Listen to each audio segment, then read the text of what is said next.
Hello D students, आप सभी का स्वागत है यूट्यूब चैनल में। आज की बात करने वाले हैं CBSE class 10th class 12th result 2026। आज आने के बाद आप लोग के सामने एक समस्या आ चुकी है बच्चों के सामने, जो कि समस्या है एसेंशियल रिपीट की और कंपार्टमेंट की। काफ़ी बच्चों में एसेंशियल रिपीट आया है, वो क्लास 10th के हों या फिर क्लास 12th के हों।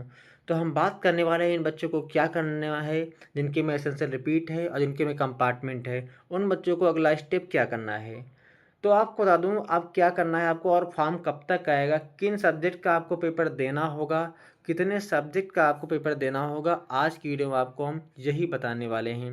तो वीडियो अंत तक देखिएगा और चैनल को सब्सक्राइब कर लीजिए, वीडियो को लाइक ज़रूर कर दीजिए, क्योंकि आपको पूरा सपोर्ट हम करने वाले हैं। आप कंपार्टमेंट हो या आपका चाहे एसेंशियल रिपीट हो, पूरा आपका फुल ईयर आपका मैं सपोर्ट करता हूँ हमेशा। तो आपका पूरा सपोर्ट करने वाला हूँ, तो वीडियो को लाइक करके चैनल को सब्सक्राइब जरूर कर लीजिएगा।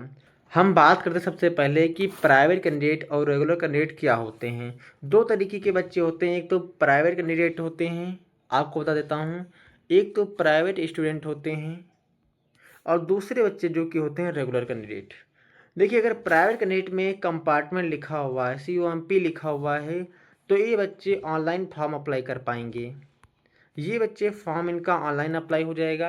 अगर आप हमसे अप्लाई करना चाहते हैं तो नीचे डिस्क्रिप्शन बॉक्स में आपको लिंक मिल जाएगी, वहाँ से आप एक फॉर्म सबमिट कर दीजिएगा। मैं आपसे कनेक्ट कर लूँगा और आपका जब फॉर्म आएगा तो आपको बता के आपको फिल कर दूँगा। वहीं रेगुलर कैंडिडेट में अगर COMP लिखा, यानी कि आपका कंपार्टमेंट लिखा हुआ है रिजल्ट में, तो आपको क्या करना है, तो आपका जो फॉर्म है वो आपका स्कूल अप्लाई करेगा। स्कूल अगर मना कर रहा है कि हम फॉर्म नहीं, आप ऑनलाइन अप्लाई कीजिएगा, तो स्कूल से कह दीजिएगा फॉर्म आपको ही अप्लाई करना है, स्कूल ही फर्स्ट टाइम अप्लाई करता है। तो आपको क्लियर हो गया होगा कि जो प्राइवेट कैंडिडेट है उनके में अगर कंपार्टमेंट लिखा हुआ है तो उन बच्चों का फॉर्म जो कि वो ऑनलाइन अप्लाई होने वाला है, ऑनलाइन अप्लाई होगा। जब अप्लाई होगा तो मैं आपको अपडेट कर दूंगा, ठीक है। और अगर रेगुलर कैंडिडेट हो तो इनका कंपार्टमेंट अगर लिखा है, COMP लिखा हुआ है, तो इनका जो फॉर्म है वो स्कूल अप्लाई करेगा, इनका स्कूल फॉर्म अप्लाई करेगा और इनका ऑनलाइन अप्लाई होगा ऑफिशियल CBSE की वेबसाइट से। तो ये आपको समझ में आ गया होगा। अब बात रही एग्ज़ाम की, तो एग्ज़ाम से पहले बता दूं कि आपके फॉर्म कब से स्टार्ट होंगे। तो रेगुलर हो या प्राइवेट कैंडिडेट हो, जो फॉर्म स्टार्ट होंगे आप लोग को, वो अभी आपके 10 दिन के बाद से आपके फॉर्म स्टार्ट हो जाएंगे। 10 डेज़ के बाद आपके फॉर्म स्टार्ट हो जाएंगे। फॉर्म आके निकल जाते हैं, बच्चों को जानकारी नहीं हो पाती है।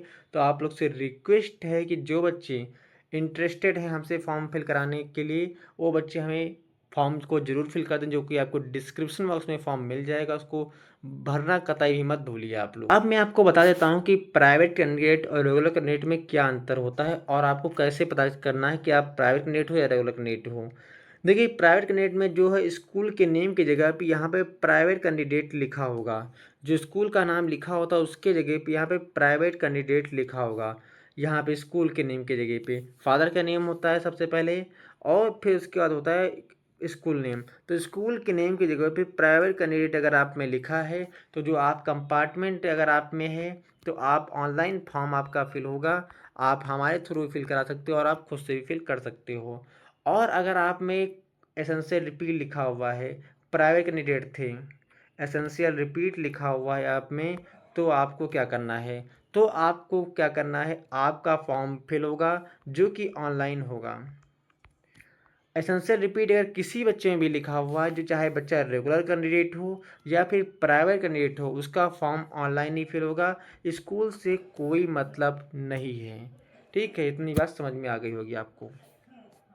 अब बात करें रेगुलर कैंडिडेट की, तो रेगुलर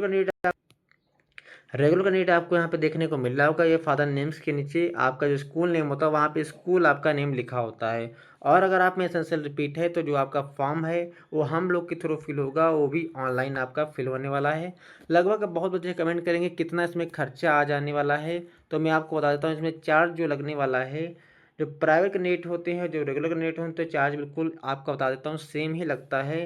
तो प्राइवेट कैंडिडेट हो या रेगुलर कैंडिडेट हो, तो कंपार्टमेंट अगर आपका लगा है, सबसे पहली चीज़ है कि आपका जो एग्ज़ाम होगा उस कंपार्टमेंट का उस जुलाई में होने वाला है, रेगुलर का भी और प्राइवेट का भी सेम डे में होगा, सेम टाइम में भी होगा। तो आपका कंपार्टमेंट वालों का एग्ज़ाम जो है वो जुलाई में होने वाला है, जुलाई 2026 में, जुलाई 2026 में अभी आपका, ठीक है। तो आपसे रिक्वेस्ट है, इस जो बच्चे रेगुलर हैं वो स्कूल से कांटेक्ट में रहिएगा और आप फॉर्म ज़रूर फिल करा लीजिएगा। जो प्राइवेट कैंडिडेट है वो हमसे फिल करा सकते हो, जिसकी लिंक डिस्क्रिप्शन बॉक्स में आपको प्रोवाइड है। तो ये चीज़ हो गई कंपार्टमेंट की। अगर आप में तो एक बार मैं फिर से बता देता हूँ, जिन बच्चों में कंपार्टमेंट लिखा हुआ है वो चाहे प्राइवेट स्टूडेंट हों चाहे रेगुलर स्टूडेंट हों, दोनों का फॉर्म जो कि है वो कंपार्टमेंट में ही फिल होगा और इसका एग्ज़ाम जो कि है वो जुलाई में होगा और आपका फॉर्म 10 दिन के अंदर आपका रिलीज़ कर दिया जाएगा। यानी कि आप मान के चलिए कि 20 से 25 मई के बीच में आपका फॉर्म आ जाएगा। 20 से 25 मई के बीच में आपका फॉर्म रिलीज़ कर दिया जाएगा। तो आपको चिंता करने की आवश्यकता नहीं। चैनल को सब्सक्राइब करके रखिए, टेलीग्राम को ज्वाइन करके रखिए, व्हाट्सएप चैनल को ज्वाइन करके रखिए, सारी अपडेट आपको मिलती रहेगी। ठीक है, अब बात करते हैं कि आप लोग की जिन बच्चों में एसेंशियल रिपीट आ गया है, वो प्राइवेट स्टूडेंट हो या फिर रेगुलर स्टूडेंट हो, इन बच्चों को क्या करना है? तो इन बच्चों को सिंपली बता दूं, जो इनके लिए सबसे आसान तरीका होता है कि आपको नीचे डिस्क्रिप्शन बॉक्स में मेरा फॉर्म मिल जाएगा, जिसमें कि एक ऑप्शन है उसमें एसेंशियल रिपीट का। उस फॉर्म को आप फिल कीजिए। उसके बाद में आपको 1 घंटे के अंदर 1 आवर्स के अंदर आपको मैं कॉल और व्हाट्सएप कर लूँगा, जिससे कि देखिए इन लोग का जो फॉर्म है वो आता है और चला जाता है। बच्चों को जानकारी ही नहीं हो पाती कि फॉर्म मेरा कब आया है और कब चला गया। फिर बच्चे का 1 साल और वेस्ट होता है। जैसे कि आपको बता देता हूँ, 1 साल तभी आपका वेस्ट ही हो जाएगा। जो आपका 27 में एग्ज़ाम होने वाला, 2027 में एग्ज़ाम होगा एज आ प्राइवेट कैंडिडेट। तो आपका 27 में एग्ज़ाम होगा। अगर आप या आपको ध्यान नहीं रहता, आपका फॉर्म निकल जाता है, तो आपका जो है वो 2028 में एग्ज़ाम होगा। फिर आप 27 में फॉर्म भरोगे, तब 28 में आपका एग्ज़ाम होगा। तो इससे अच्छा है कि आप क्या कीजिए, हमसे कनेक्ट रहिए और आप अपना जो भी आपका फॉर्म है वो हमारे थ्रू अगर फिल कराना है तो आप सीधा ज्वाइन कर लीजिए उस चीज़ को। ठीक है, तो एसेंशियल रिपीट वालों का फॉर्म भी इनका ऑनलाइन फिल होगा। वो भी आपको बता देता हूँ कब फिल होने वाला है। तो ये आपका अगस्त में आपका आ जाता है फॉर्म। ये रेगुलर हो या प्राइवेट कैंडिडेट, दोनों का एसेंशियल रिपीट अगर है तो ये ऑनलाइन ही फॉर्म फिल होगा। स्कूल से कराओगे तो आपका 10,000 रुपये तक आपका स्कूल चार्ज करेगा। मैं आपको पहले ही बता देता हूँ कि स्कूल 10,000 रुपये तक चार्ज करता है और जो फॉर्म मैं लोग फिल करता हूँ वो आपका लगभग 3,000 के अंदर में आपका फॉर्म फिल हो जाता है। 3,000 रुपये के अंदर आपका फॉर्म फिल हो जाता है। तो स्कूल से आप चाहिए तो स्कूल से भी फिल करा सकते हो। अगर आपको 10,000 रुपये देना है तो स्कूल से करा लीजिए। अगर हम लोग से कराना है तो 3,000 तक आपका फॉर्म 100% सिक्योर तरीके से, वो 100% रिस्पॉन्सिबिलिटी के साथ में आपका फॉर्म फिल करके दे देता हूँ। ठीक है, अगर कोई भी आपका डाउट है तो आप कमेंट कीजिएगा। अदरवाइज़ चैनल को सब्सक्राइब कीजिए, वीडियो को शेयर कीजिए और आप लोग का जब भी फॉर्म आता है सबसे पहले आपको मेरे चैनल पे अपडेट मिल जाएगी। तो आपको चिंता करने की कोई आवश्यकता नहीं है और आप पैनिक मत होइए। सिर्फ आपको और एक चीज़ बता देता हूँ, जिन बच्चों में एसेंशियल रिपीट लगा हुआ है उन बच्चों को सिर्फ थ्योरी एग्ज़ाम देना है। प्रैक्टिकल का नहीं देना है। प्रैक्टिकल एग्ज़ाम उनको नहीं देना है। प्रैक्टिकल के जो मार्क्स हैं, अगर आपने 30 मार्क्स अचीव किए थे, 30 मार्क्स, तो आपके 30 मार्क्स ही आपके जो कि हैं वो ट्रांसफ़र हो जाएंगे। ट्रांसफ़र सीबीएसई कर देती है, उसके आपके पैसे पड़ते हैं। ठीक है, तो पैसे जितने पड़ते हैं सीबीएसई डिसाइड करती है। तो आपके पैसे पड़ते हैं, लेकिन आपकी जो प्रैक्टिकल है आपको नहीं देना पड़ेगा, सिर्फ आपको थ्योरी देना पड़ेगा। थ्योरी एग्ज़ाम देना पड़ेगा, वही पाँचों सब्जेक्ट का, जिन बच्चों में एसेंशियल रिपीट लिखा हुआ है। एसेंशियल रिपीट लिखा हुआ अगर आपके पास 6 सब्जेक्ट हैं तो 6 का एग्ज़ाम देना पड़ेगा। अगर 5 सब्जेक्ट हैं तो आपको 5 सब्जेक्ट का एग्ज़ाम देना कंपलसरी रहता है।